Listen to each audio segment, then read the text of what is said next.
Society of British Aircraft Constructors' 17th flying display and exhibition at Farnborough drew a record number of overseas visitors. And in spite of the bad weather, very large crowds attended on public days. In this famous shop window, the finest and latest products of British design and British technical skill are displayed for all to see. The emphasis, both in military and civil aircraft and engines, was on products which, since their first presentation, have steadily improved and are already giving good service. In addition, of course, there was plenty of evidence that British constructors are always looking ahead, probing the future of flight. The Fairey Delta II, in which the world airspeed record was set, naturally attracted enormous interest.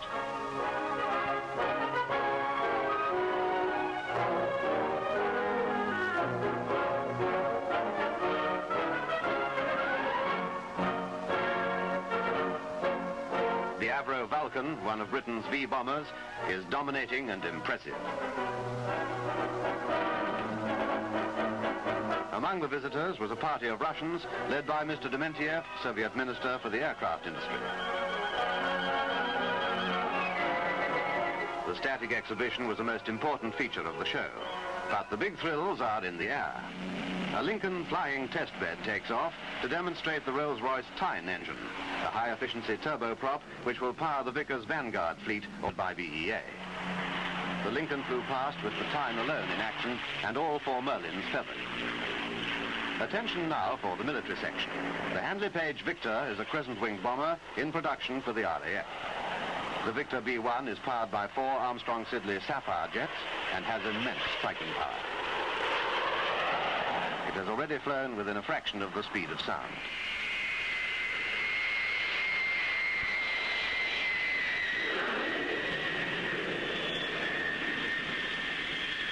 The Vickers Valiant, shown at Farnborough, was fitted with two de Havilland Super Sprite liquid-fuel rocket engines.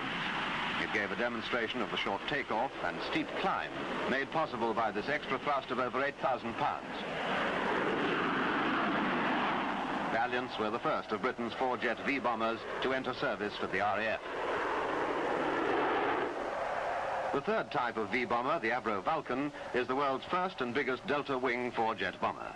It's in production for RAF Bomber Command and is beginning to enter squadron service.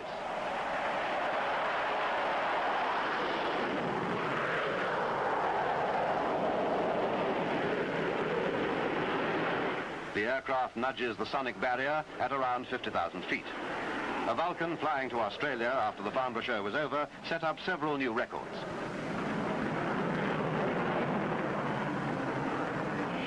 A parachute brake comes into operation to shorten the landing run.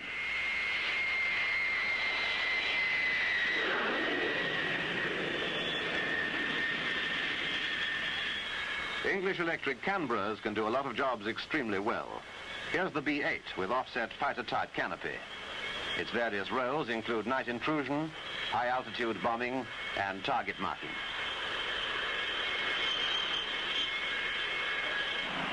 Next, a Canberra B-2 takes off with extra boost from a Napier Scorpion rocket engine.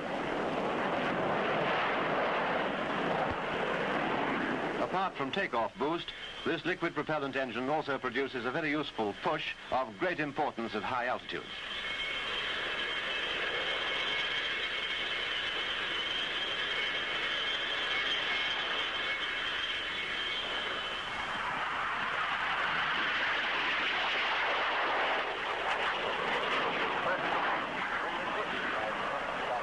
Gloucester Javelins were RAF Fighter Command's first Delta wing aircraft, specifically designed to seek out and destroy enemy bombers by night or day in fair weather or foul.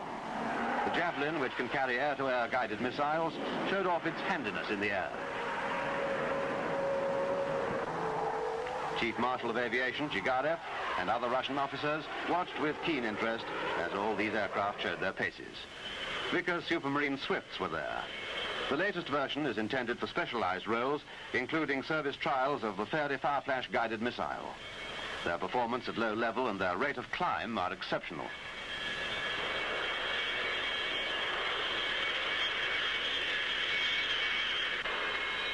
The Vickers N113 is a single-seat carrier-borne naval fighter bomber. On order for the British Fleet Air Arm, this aircraft can carry an atom bomb.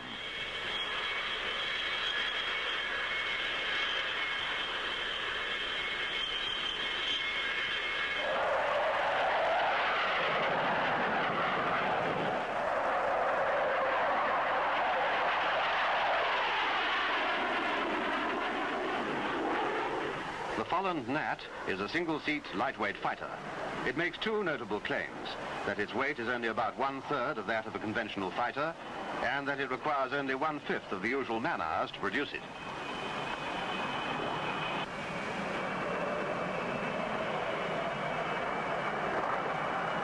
It doesn't waste time in the air either. But talking of speed, here's Peter Twiss, holder of the world speed record which he set up early in 1956. The Fairey Delta II, a supersonic research aircraft, is the machine in which he did it.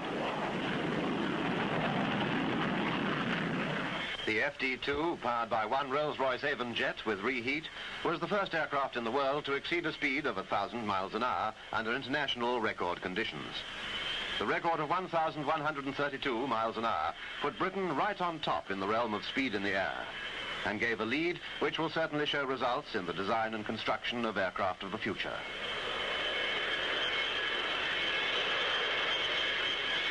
This amazing aircraft can lower its nose to give better landing visibility and uses tail brake parachutes to shorten the run-in.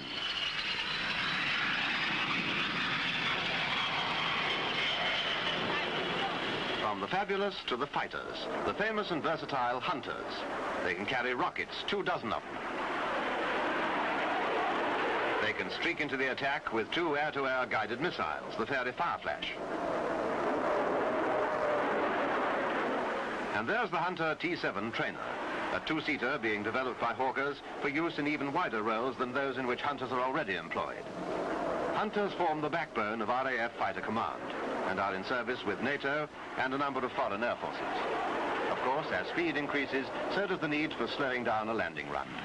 The Hunter demonstrated one method, reverse thrust, a method likely to prove invaluable with civil aircraft too.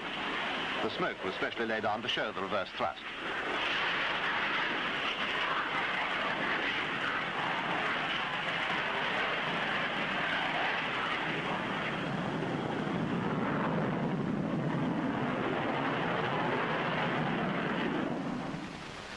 One of the most thrilling features of the display at Farnborough was provided by a formation team of Royal Air Force Hunters.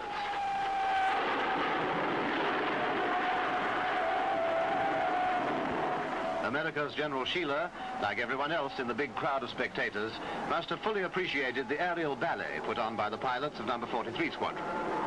This very skillful display was given daily, fascinating to watch. Here was further proof not only of the RAF's mastery of formation flying, but also of the excellence of the Hunter. A magnificent performance ending with that spectacular evolution known as a bomb burst. Naval affairs also come into the picture. The Armstrong-Whitworth Seahawk is a single-seat carrier-borne fighter-bomber powered by a Rolls-Royce Nene jet. It carries underwing bombs and rockets, and as well as being in service with the Fleet Air Arm, it's on order for NATO forces.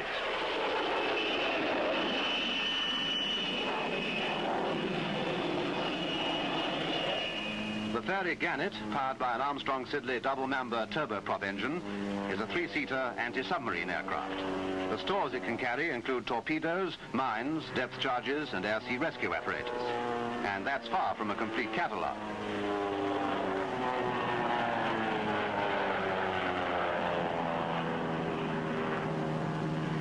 Now a Farnborough Flutter, a hop of helicopters. The Bristol Type 173 is a development aircraft undergoing intensive trials by BEA. A military variant has been ordered for the RAF. The Saunders Row Skeeter, a light two-seater, has been ordered for service with the Army. It's too big to land on a sixpence, but it can easily touch down on a lorry.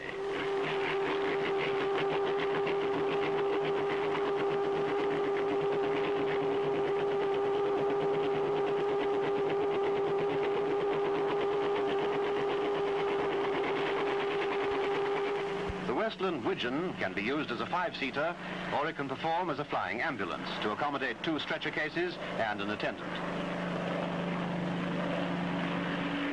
The Westland Whirlwind, carrying 8 passengers and a crew of 2, is used by all 3 of Britain's armed services. The Fairey Ultra Light can rise like a lark. It uses compressed air in pressure jet units at the tips of its two-bladed rotor, designed for military and civil markets. Going down.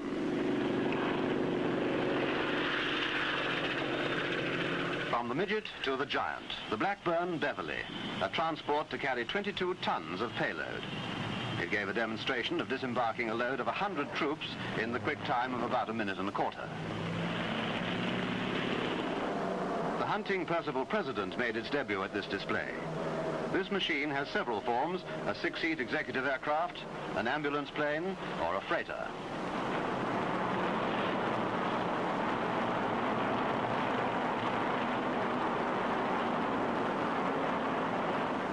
The medium-range de Havilland Heron, powered by 4 Gypsy Queen piston engines, operates as a short-range 17-seater airliner or an 8-passenger executive transport. It does very nicely on only 2 engines. Herons have already been delivered to 18 countries. The Handley Page Herald, a 24-44-seater medium-range transport, has a payload of up to 11,000 pounds and is already on order for 4 airlines. Cruising speed 250 miles an hour.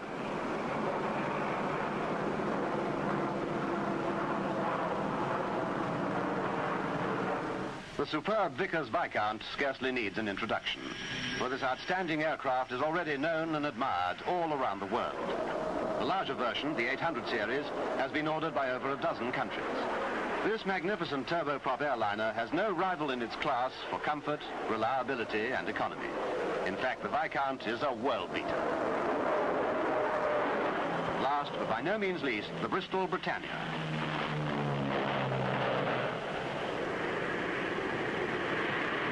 Britannia, which showed its splendid performance in the United States, made a very big impression. And Britannias, whether medium or long-range versions, combine the highest quality of design and construction with the operational economy of the turboprop engines. This great British aircraft will be the first gas turbine airliner on the non-stop transatlantic run. Once again, the Farnborough show has demonstrated Britain's ability to offer a formidable challenge in the air.